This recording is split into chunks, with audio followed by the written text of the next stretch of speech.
Et dans cette vidéo, nous allons voir comment ajouter un locataire.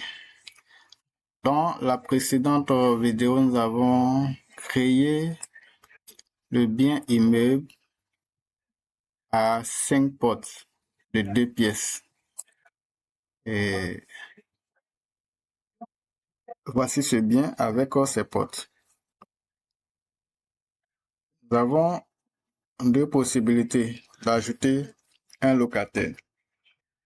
Par exemple, pour le propriétaire Kwaku Jean, que nous sommes en train de voir l'exemple dans cette vidéo, pour le bien à porte unique, nous pouvons cliquer directement ici sur ajouter pour ajouter un locataire.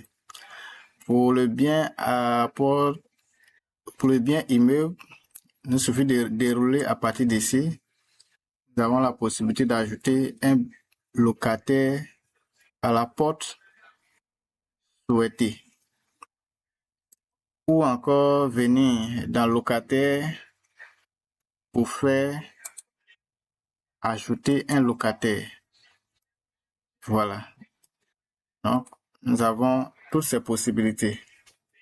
Donc, nous allons prendre à partir d'ici pour ajouter un locataire à la porte 1 du bien immeuble que nous avons créé. Donc, nous allons prendre l'exemple de M. Conan. M. Conan Luc. Adresse mail, c'est pas obligatoire. On va prendre un numéro aussi au hasard. Et profession, on va mettre fonctionnaire.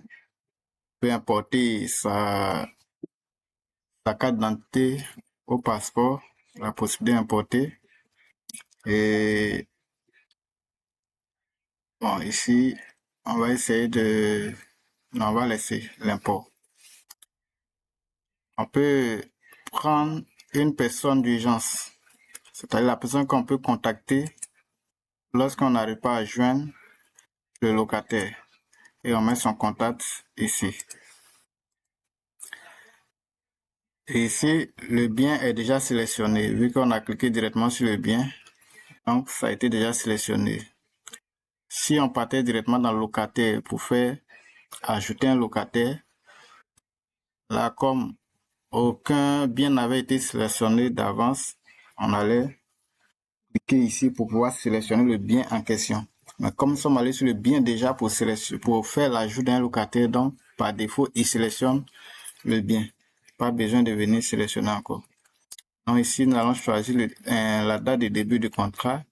Et nous allons prendre pour le début de ce mois, vu que nous sommes encore au 7. Et en 2027, on va prendre contrat d'1 an, 31 mars. Voilà. Et donc, vu que le loyer est 150 000, donc la caution, selon la loi, c'est 2 mois. Donc, ça fait 300 000 francs. On peut mettre le prix pour les frais d'agence. Ça va dépendre si c'est 1 mois, on va prendre les 1 mois. Si c'est en négociation, que le locataire a négocié, vous avez la possibilité de sélectionner le prix en question. Donc, on considère ici que c'est 1 mois, il va payer dans les 150 000. Et ici, le nombre de mois d'avance. Allez, bon, on va prendre 2 mois d'avance. Voilà, 2 mois d'avance. Et on fait créer le locataire. Voilà, le locataire a été créé. Et nous avons la possibilité de télécharger le contrat de bail pour pouvoir l'imprimer et signer physiquement. Dans le cas contraire, si nous voulons signer le contrat de façon numérique, on n'a pas besoin de télécharger, on sort tout simplement. Voici le locataire qui a été ajouté. Et quand nous cliquons ici, nous avons la possibilité de voir les détails de chaque locataire. Voilà. Voici le reçu de frais d'agence. Reçu de frais d'agence. Voilà. Voici le reçu. Donc, ici, nous avons la possibilité de voir le contrat. Ici, ce n'est encore signé par aucune des parties. Voilà, donc on ne peut pas voir à partir d'ici. Ici, on peut ajouter l'état des lieux. Voilà, enregistrer l'état des lieux d'entrée.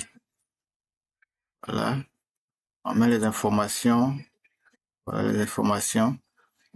Et le compteur, les clés, ajouter les portes d'entrée, portes de salon, on ajoute, portes de chambre, on ajoute, portes de temps, on ajoute, et puis on ajoute les photos. Voilà, on peut prendre les photos et les ajouter. Quand c'est bon, on fait créer et ça sera marqué.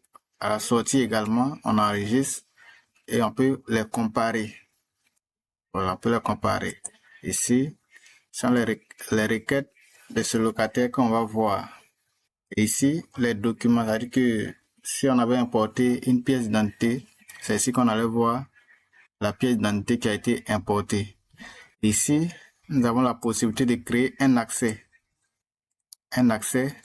pour ce locataire afin qu'il puisse se connecter pour voir l'état des lieux, pour voir les quittances de paiement, pour voir le contrat de bail.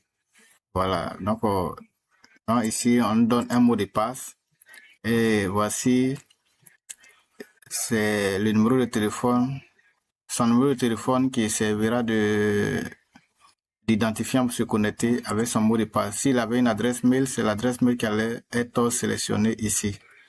Voilà, quand c'est bon, on fait créer l'accès. Donc, c'est avec ça que lui pourra vraiment se connecter. Donc, voici déjà comment ajouter un locataire.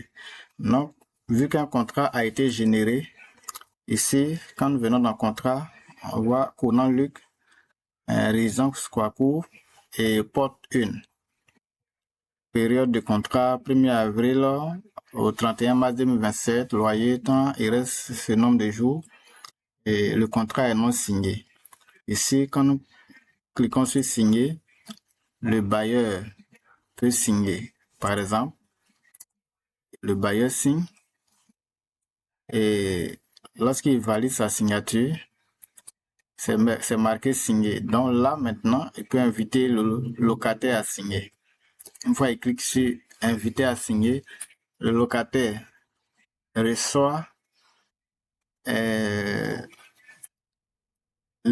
mail où il peut signer directement. Une fois il signe par le mail, directement, cela apparaît dans le contrat.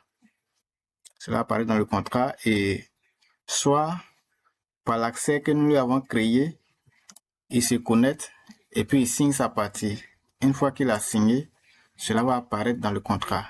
Donc actuellement, si je télécharge le contrat, vous allez voir que c'est pour le bailleur seulement ou bien pour l'agence qui a signé qui sera marqué. C'est pourquoi on met signature partielle. Donc si nous téléchargeons, nous allons voir à la fin que c'est voilà, voici la signature de l'agence.